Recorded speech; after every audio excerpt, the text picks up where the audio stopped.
Hi, welcome to the galley. In the galley today, it's another beautiful, healthy salad. Now, is this some salad perfect for summertime and maybe the 4th of July backyard barbecue or any kind of barbecue? It is. And it's featuring farro. And farro is another one of those things that I think no boat pantry should be without. It's a great grain to travel with. And honestly, wherever you are, this is a great grain. I'm going to get it cooking because it's going to take about 30 minutes. And then I'm going to tell you all the benefits of farro. And what I have is 2 cups of water. And I've rinsed 1 cup of farro. Now, read your farro's directions because farros are different. There's 3 main kinds of farros, and they're all a little bit different. Some that you want to soak, some you want to rinse, some have a little bit different cooking times. So for this one, it just called for being rinsed. And into that, I'm going to add the zest of this orange and the juice of this orange. And I'm going to add a bay leaf.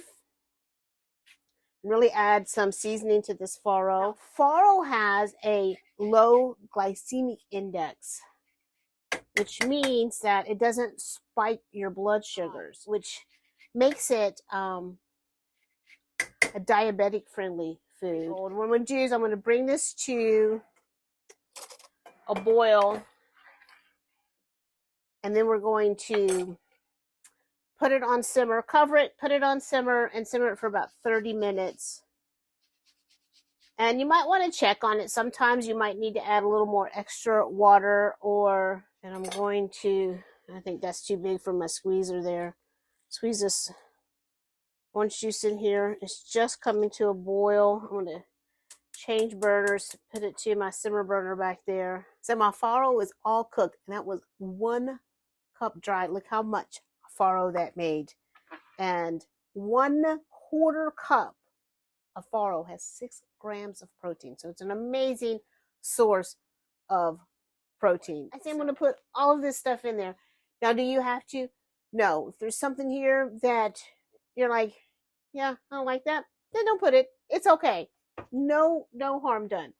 And I have tomatoes, apple, cucumber, avocado. I have a yellow bell pepper. You can do any color red pepper. A cup of feta cheese. I have some chopped up pecans. I have Kalamata olives. And I drained and rinsed a can of chickpeas. I don't know if you've watched my videos this week on my side salads, but if I haven't said it, I'm going to say it, that I like everything to have kind of bite-sized pieces. I don't want to work to eat my salad. So I kind of work towards that endeavor. So next is our avocado. Try to do your avocado pretty soon before your dressing. You don't want your avocado to set out too long without that dressing, or it will oxidize and turn brown on you. So I'm going to get this chopped up, and then we'll move on to our tomato. I'm going to cut around just to kind of get the meat of that tomato and not so much have so much seeds in my salad, tomato seeds in my salad. So I've got a few Kalamata olives here, and I'm going to go ahead and quarter them. And then I have these chickpeas. Now, a half a cup of chickpeas is also 6 grams of protein. So this is a salad that is packed full of protein. I think if I was going to make this salad and this was going to be like served right away, I would season and roast these chickpeas and then let them get crunchy and use them to sprinkle on top, kind of like a crouton, that give you that crunchy bit. But if this is a salad I want to let sit, then that would be defeated. So I'm just going to go ahead and dump my chickpeas in like this. And I don't know if you can see, but just Look how beautiful that's looking. This color is amazing. Doesn't that look beautiful? And I've got a cup of crumbled feta. And I have about 3/4 of a cup of chopped pecans. It was the last of my chopped pecans, so that I just went for it. Look at that.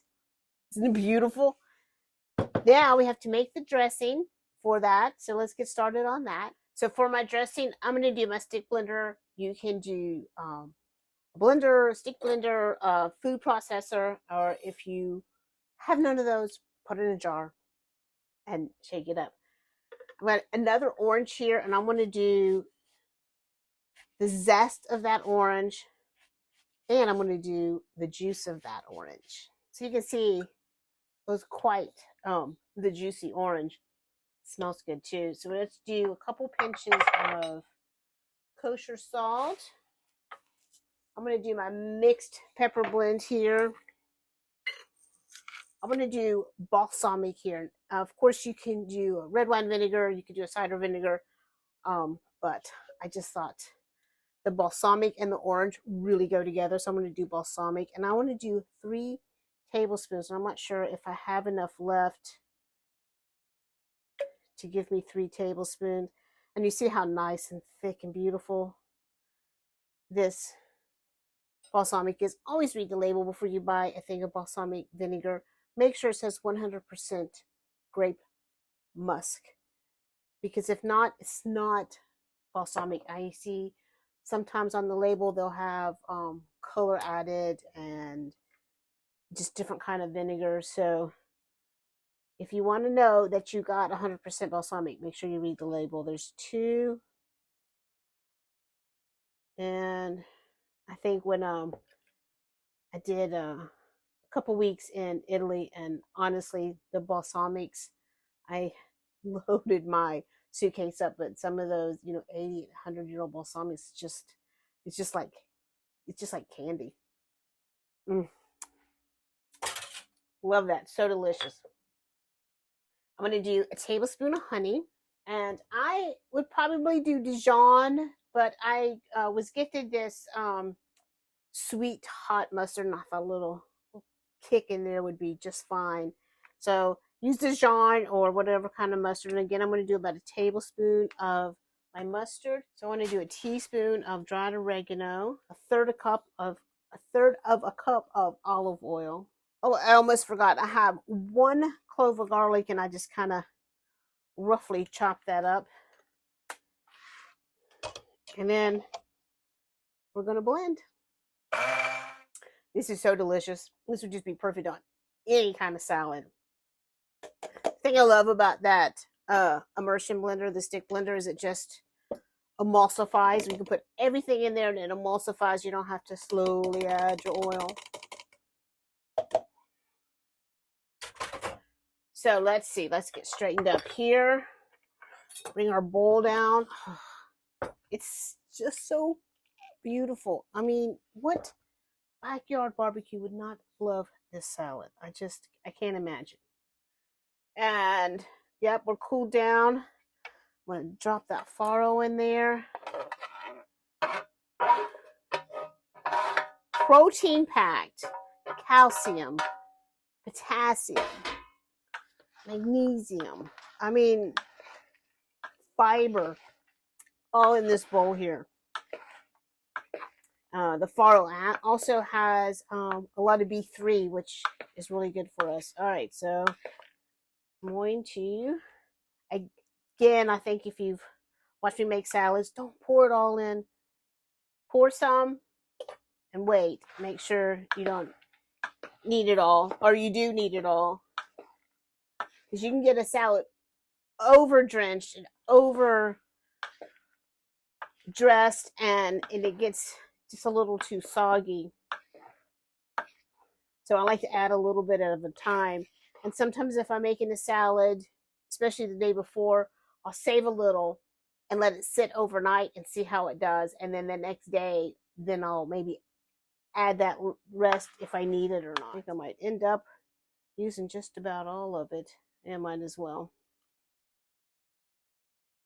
And then we're going to plate this up and have a taste. How much salad that made. I don't even think, do we need to plate it? We don't need to plate it, do we? Look how much. 1 cup of farro. It is delicious. But I forgot. I want to finish it with some fresh mint. I was definitely thinking it was missing the mint. You could also, if you didn't have mint, this is dill. I don't know what I'm saying. I have fresh dill here that I want to finish this with. But mint would also, I think, really complement this. That is delicious. It's just tastes fresh. Give this a little rough chop here. And I did about 6 sprigs of dill. Thank you.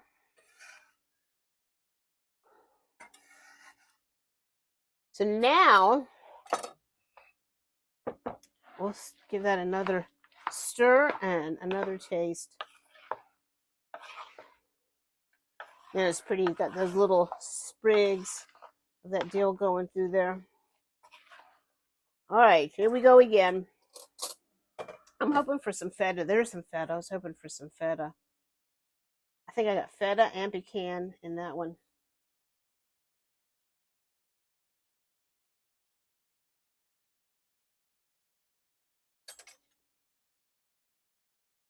It's delicious. Stock farro in your pantry.